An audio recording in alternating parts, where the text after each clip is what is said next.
In today's episode, I'm going to dive into some key experiences in my life that have influenced where I am today, who I've become, and how I have an understanding of a lot of things that people experience.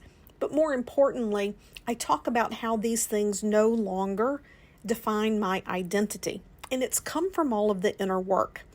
And the reason for giving you this extra layer of intro is to let you know if you have unresolved trauma around abandonment or someone in your life who meant something to you who committed suicide, then I want you to click off. I don't want you to listen. This episode is not a heavy episode, but it could resonate with certain things in your life.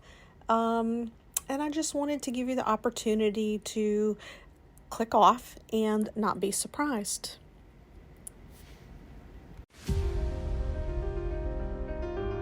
Wealth, security, and opportunity are a byproduct of success. However, it often comes at the expense of deep personal satisfaction and happiness.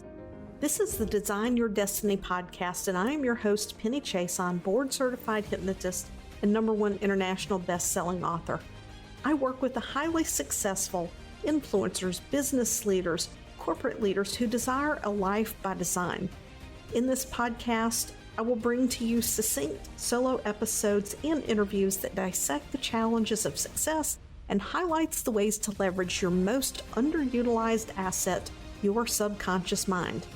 If you desire peace and happiness in your life, better health, and stronger relationships so you can enjoy the success that you have created, keep listening because this podcast is for you.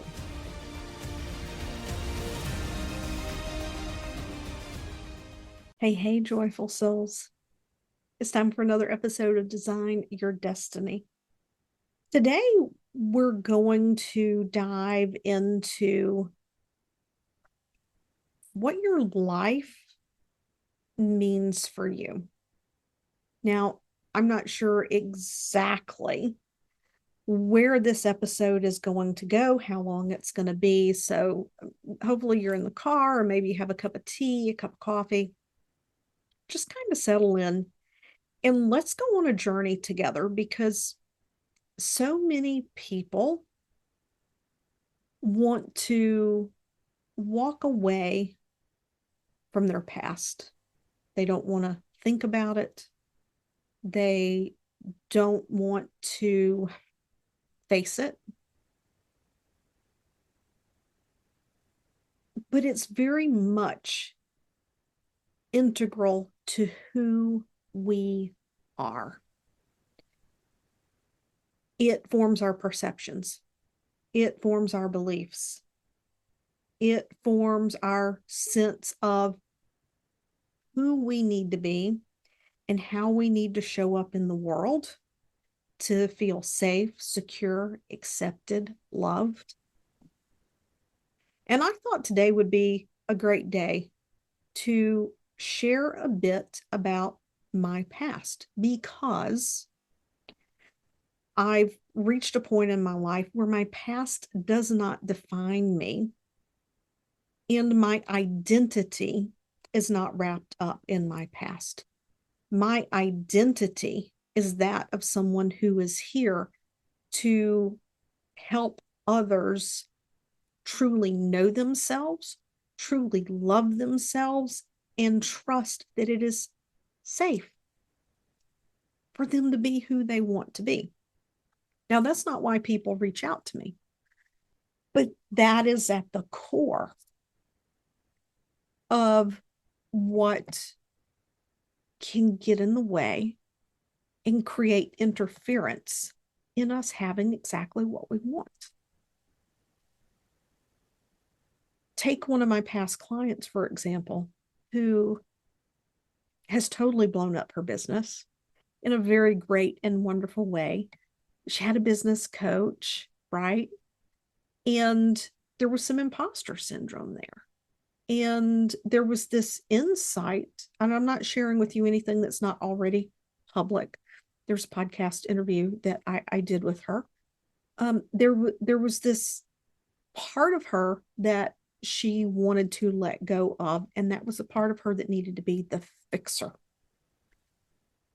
And I see this often with people. You need to be the fixer, be a people pleaser, be a high achiever to keep the peace, have parents who are super stressed, and we don't want to be a problem, so we stay out of the way, we fly under the radar. Maybe we take responsibility for things that we didn't do because we have a brother or a sister who would catch the brunt of it if they did something wrong. But if we did something wrong, because most of the time everything we did was, you know, getting A's and doing sports and those kinds of things, maybe we got away with things that, or we just simply didn't get yelled at when our siblings did.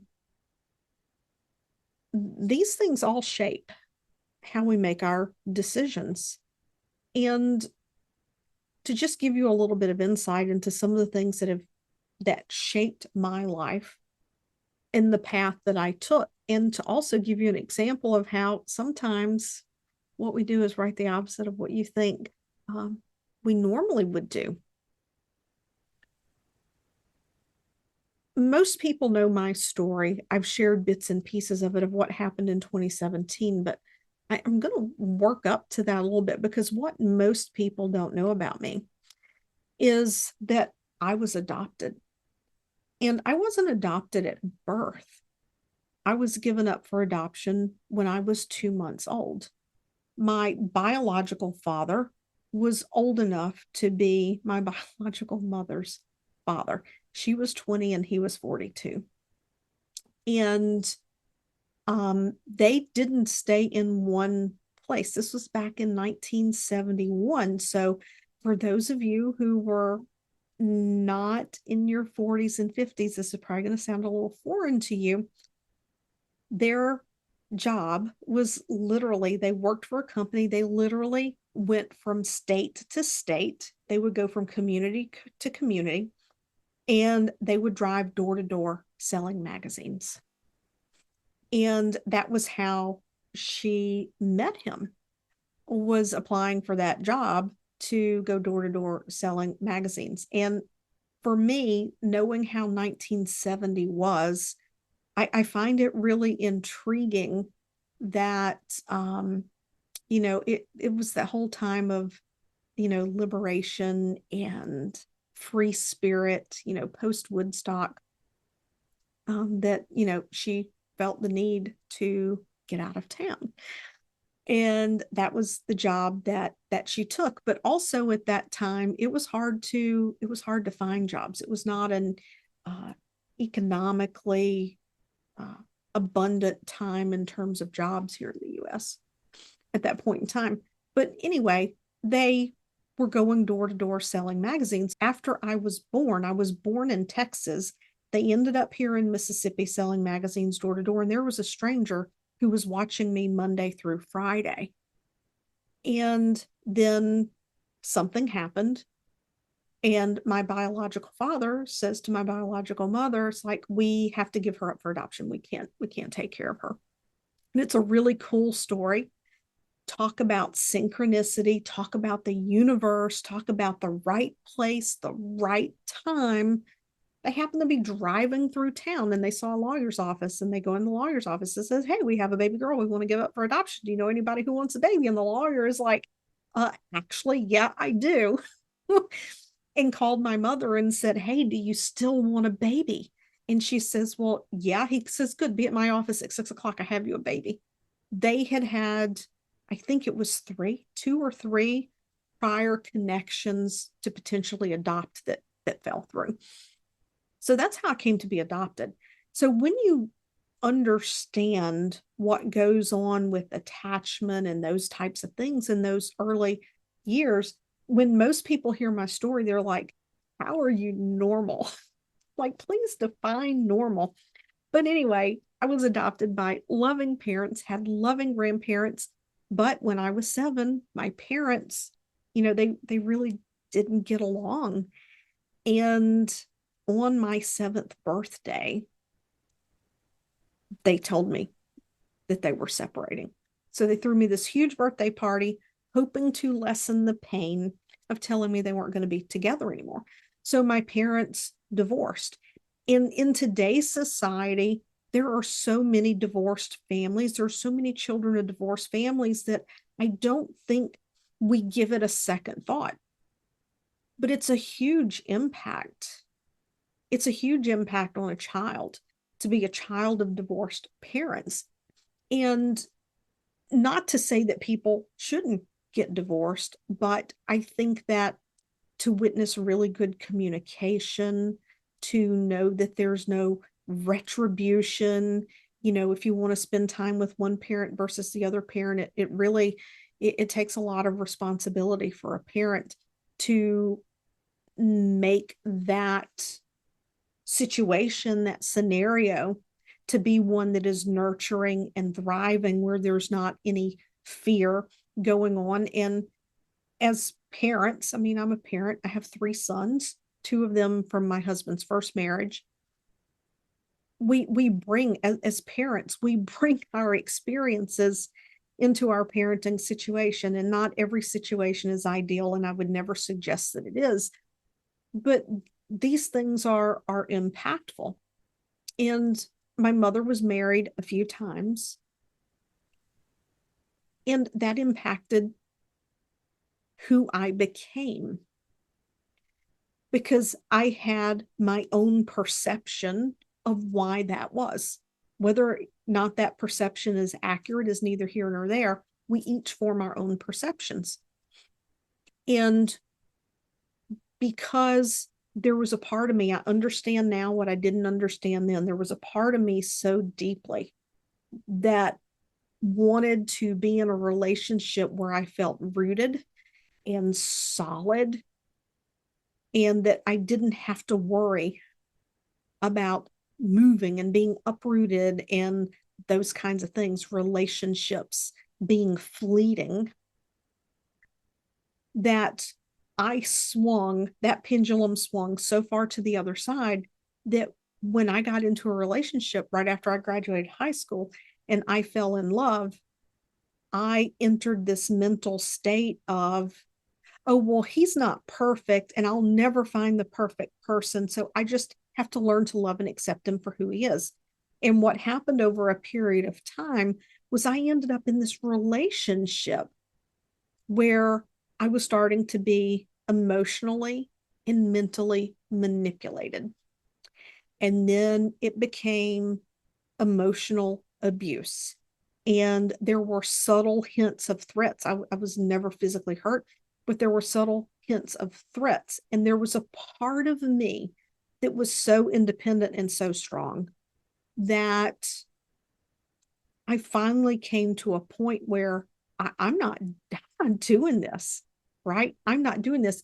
But what had happened before I even realized it was that I had really been cut off and isolated from my friends.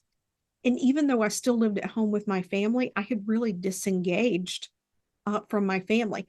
And the saving grace is that they didn't push me and they didn't hound me, but they let me know that they weren't happy.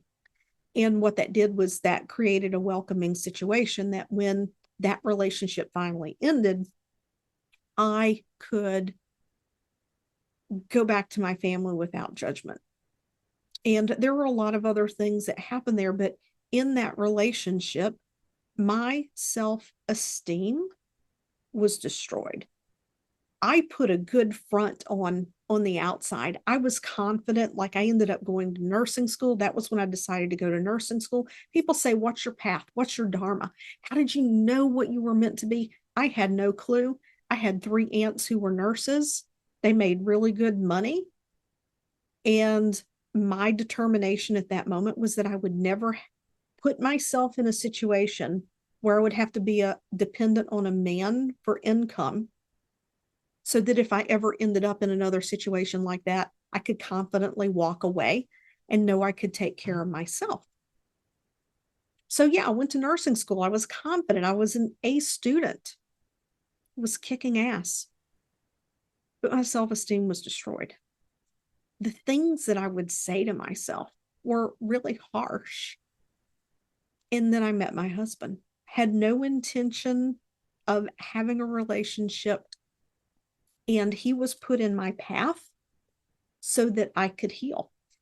And it took me many years. I didn't know what personal growth was. I had seen Tony Robbins on TV and the videos, the DVDs or whatever that they used to sell. They probably still sell them live streaming now.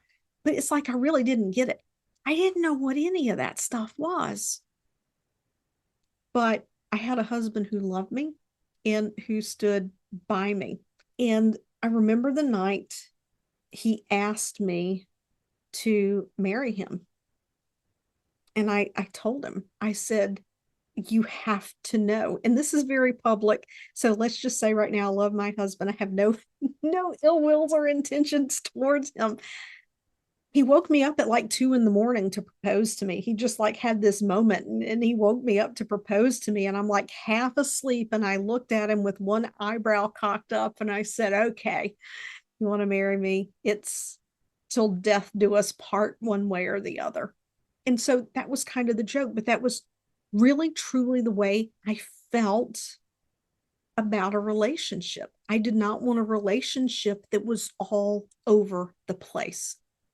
And he was put in my path. Maybe I'm quite positive we had a soul contract to come in together, to travel this journey together, that he became the steady in my life so I could heal my self-esteem and to bring that together.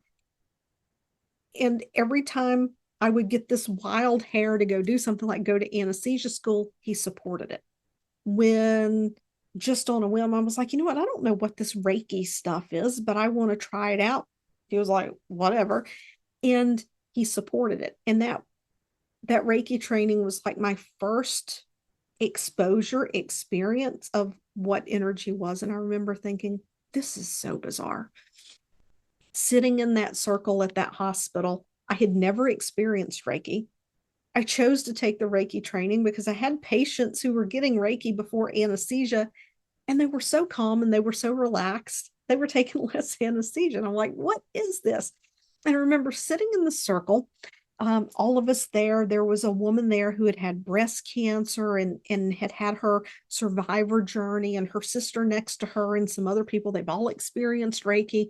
They know the deal. And the instructor is to my left. And we're sitting in a circle and we take each other's hands, palm to palm. And she says, okay, Penny, go ahead and send your energy around the circle. And I'm sitting there going, what the fuck is this woman talking about? What is she talking about? And I'm like, okay. And I had no idea how to do it. I had no idea what to do. And she looks at me, she goes, are you sending it? And I'm like, I think so. I had no idea. Anyway,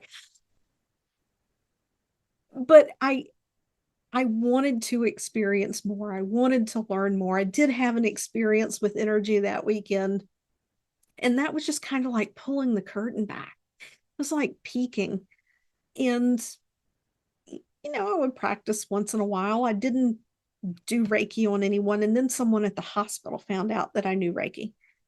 And she had a lot of friends who liked Reiki. So every time she had a friend who came into the hospital for a procedure, she'd be like, oh, Penny, they're going to request you for anesthesia. They want you to give Reiki while they're asleep and Reiki the room and all this stuff. And I'm like, okay, yeah, whatever. I just didn't make it really public because the surgeons and the anesthesiologists would have been like really weirded out. But it has an amazing way of calming a room, and we'll just leave it at that.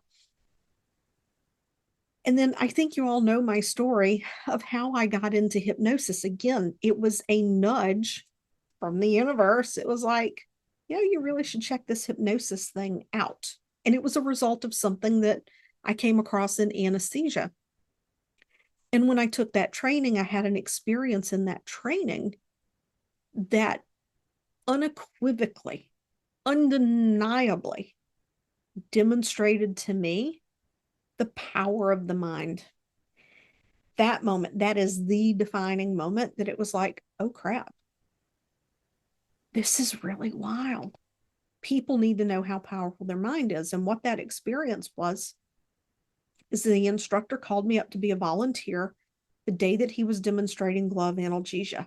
And if you've ever heard of people having hypnosis to go to the dentist, that's what glove analgesia is. He guided me into deep hypnosis and he gave me suggestions that the back of my hand would be numb. He numbed my hand through suggestion and then he clamped a surgical clamp shut on the back of my hand. I knew he was touching me. And I also knew what he was doing because I'd seen the video on his website. But I chose to follow his instructions and to not get freaked out by it. And I didn't feel a thing. When he took that clamp off, the marks were on my skin for 2.5 hours. Like when we finished up that morning and we went to lunch, everybody was looking at my hand going, oh my God, you still have these marks, because everybody in the group but one person was nurse anesthetist. I opened a practice. It was part-time in Connecticut. And then things happened with my parents and I ended up moving to my childhood home in Mississippi, closed my practice, went back to anesthesia full-time because I had gone part-time in Connecticut. But during that period of time, I had a lot of grief. I had a lot of anger around things that happened with my stepmom's illness, my dad's illness. And because I was so head down and busy to take care of them, to work, to build my business, I never actually grieved. And I was never, ever able to deal with the anger because the anger was at my stepmom. And the reason why the anger never got dealt with, there was this one defining moment that was intensely painful and brought about some intense anger. But as soon as it happened, I mean, I'm telling you, as soon as it happened, a split second later, I'm like, oh my God, that's not what she meant. She was trying to protect me, right? But my first impression triggered a visceral response of anger. I never dealt with it. And those things stayed pushed underneath the surface. And once I moved to Mississippi, I missed that hypnosis practice. Oh my God, I missed it so bad. And I became more and more frustrated day after day. The healthcare system was becoming more and more misaligned with my values to provide my best to people. The healthcare system was becoming more and more misaligned with that. So I wasn't feeling aligned with the circumstances I was given in which to provide care for people. I wasn't able to do my best because I wasn't given the resources to do my best. And I didn't have my hypnosis. And I had all this anger. I had all this grief. And you can see how this was beginning to crescendo in my life. And when it crescendoed and it broke loose, it was bad. I did not recognize I had that high functioning depression and anxiety. And I wanted to unalive myself. I had a trigger one day. I mean, an innocuous thing that any one of us experiences at any time, this innocuous trigger. And it was like the floodgates opened on all that emotion. You couldn't put it back in. And that experience and my healing from that experience through reaching out to my mentor and getting hypnosis sessions to work through that grief, that misperception, and that anger and the guilt that I felt for choices that I had to make around my parents before they passed.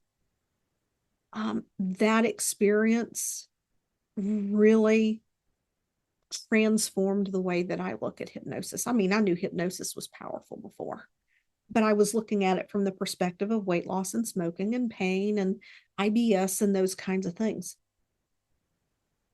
It really transformed my view and the potential.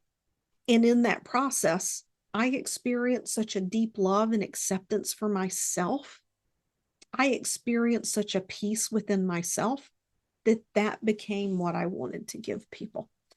And as I relaunched that hypnosis practice and started to bring people in my world that I could look up to, that I could follow, that I could see what they were doing, that I could learn how to build a business, because so much changed between 2015 and 2018. I mean, Facebook blew up, Instagram was blowing up. A lot had changed. And I had a lot of catching up to do as I rebuilt a business. It's those moments that have shaped my perception in my identity. And it was in late 2018 when I even became aware of the concept of what identity is and how identity and values are at the core of everything it is that we do. And as I began to do that work on myself in 2018 and 2019, I stayed in that coaching program. I continued to renew for 10 rounds of that coaching program because with each round, I was peeling back another layer and I was getting a deeper understanding and I was peeling back another layer. And that's why today, when it comes to my identity, did those things happen to me in the past? Yes, absolutely, they happened to me. They were things that had to happen to me so that I could learn very specific lessons so that I could have an understanding and a knowing of what people experience in their life experience. That's the degree that they play a role into my identity. Today, I am who I decide to be. I'm not who my past determines I should be. I don't um, operate my life. I don't make choices based on what I should do or what would be right for other people. I make choices based on what allows me to thrive. And then when I thrive, I am more available to do the things that I want to do for other people. And people are going to say that's selfish. There are things that you should do for this and you should do for that. I'm not saying that I don't do things for other people. I'm able to do them from the perspective that I want to do them instead of feeling like I have to do them. There is a huge difference.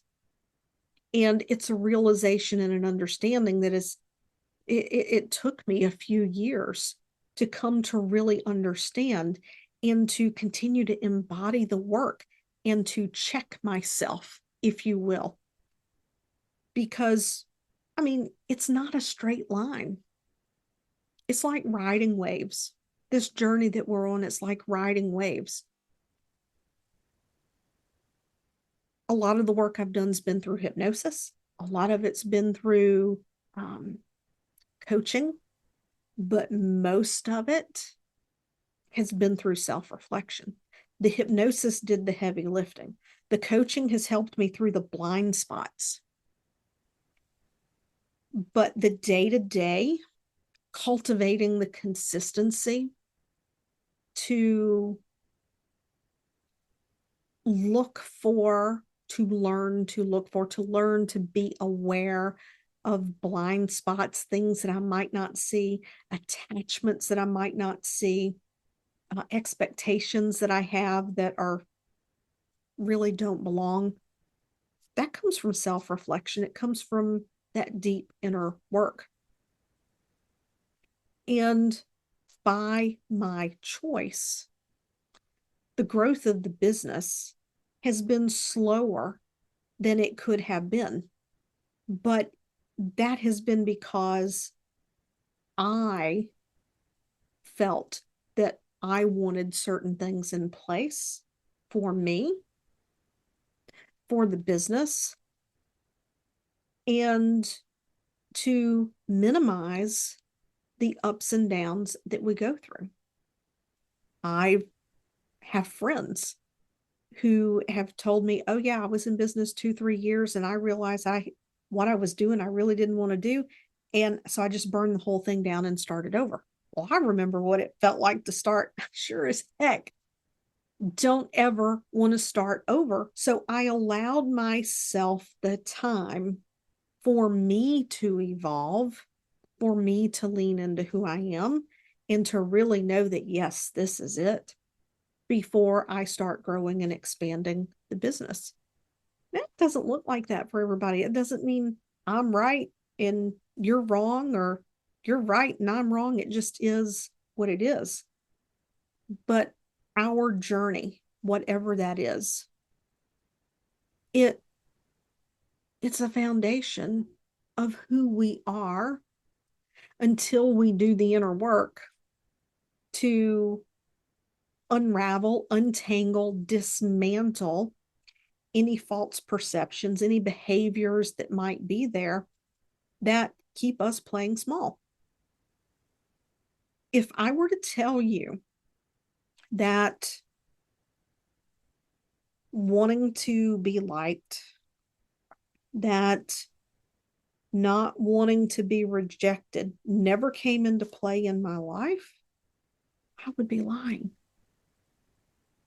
It's taken a lot to get past these things. And I'm grateful for it. I'm grateful for all of it because it allows me to see patterns, even if it's not exactly the same thing. It allows me to see patterns. It allows me to have a deep compassion and understanding. Now, it's not to ever sugarcoat what anyone experiences, but our experiences give us a level of understanding of others. If we allow it, it can give us a level of compassion and the ability to be an example to other people and a way to show other people, if you're willing to share your story, a way to show other people what's possible for them. Because I remember when I had my incident in 2017, when I made it to the hospital that day to go to work, because my mind was set that if I could get to the hospital and if I could just get into the OR and be focused on a patient, I would be okay. I was addicted to busyness. I was numbing myself out, staying busy. So in my head, I was telling myself, if I can just get to the hospital, get my assignment, I'll be so focused on my patient, and then I'll be okay. But when I pulled into the parking lot at the hospital that day, the thought that crossed my mind is if I could just get my hands on some propofol and fentanyl before anybody found me, it'd all be done. And that scared the crap out of me because I didn't want to unalive myself. And I know that's going to sound crazy, but the thoughts were becoming overpowering and there was a war being waged in my mind. The part of me that was in emotional pain wanted the emotional pain to end, whatever we had to do to end it. The other part of me loved my life, loved my family. I remember when I came home one day and I was telling my husband, there had been a conversation at work that day. Several nurse anesthetists, people knew I had been out for 2 or 3 days, but only 2 people knew what actually happened. So only 2 people who knew.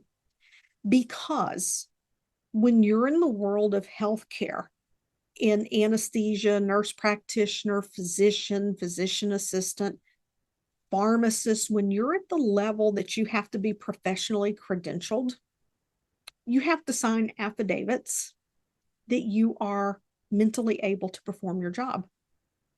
And this was a blip on my radar. But I told my husband, I said, yeah, there was this huge discussion and they were talking about someone who had attempted to commit suicide. I said, and they were talking about how selfish it was and all of these things. I said, I felt compelled to tell him. And he just went white as a sheet. And he's like, you didn't? I said, yeah, they need to know. Like I used to have that same preconceived notion about suicide. Until I was in that moment, I did not realize how quickly you could be consumed and overcome with emotions that were so painful that that was the way you saw out. And it upset him. It worried him. He was afraid I wouldn't be able to get a job. But being able to sit in that room full of my peers and tell them what had happened that day, That was another level in my healing. And if what I said in that room that day made the difference in one person, in their perception, and how they look at emotional interactions with people that they love, then it served someone. And some people say, oh, Penny, you talk about this, it's so heavy. In the moment, yes, it was heavy. Yes, it was heavy. But it's a teachable moment of how important it is to address our emotions. They're not bad. I don't care if you do hypnosis or not. Maybe you want a counselor, maybe you want a therapist, maybe you want a coach.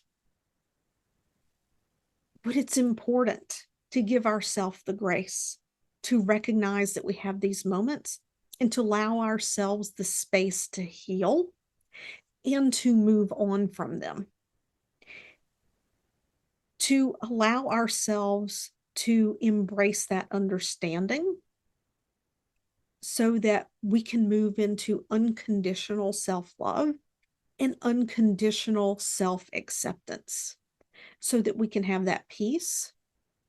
And when we slow down, we can recognize that all the people around us, we never know who else might be in the situation that we've been in, and that a kind word, a moment of understanding will change their lives. This is who I am. This is why I'm here. This is the reason I do what I do. This is my path. If this podcast episode, if it pulled back the curtain on something for you, if any part of it resonated with you, if you know someone that this episode might make a difference in their lives, to be more loving, more compassionate to themselves, more accepting, or to understand something that they've experienced in their lives, or a friend, please share this episode. Please share it. Please leave a review. If you're on the YouTube channel, share the link. Follow, because we're all here for something much greater. And much greater doesn't mean a big house or an immense amount of wealth or a following of hundreds of thousands. Being here for so much more means not being caught in the 3D. To spread that love, to spread connection, to raise the energy and the vibration of everyone around us. Because when we raise our energy, by extension, it's going to impact their energy, even if we don't directly interact with them. It's kind of the way it works. Thank you so much for taking the time to listen. See you next week.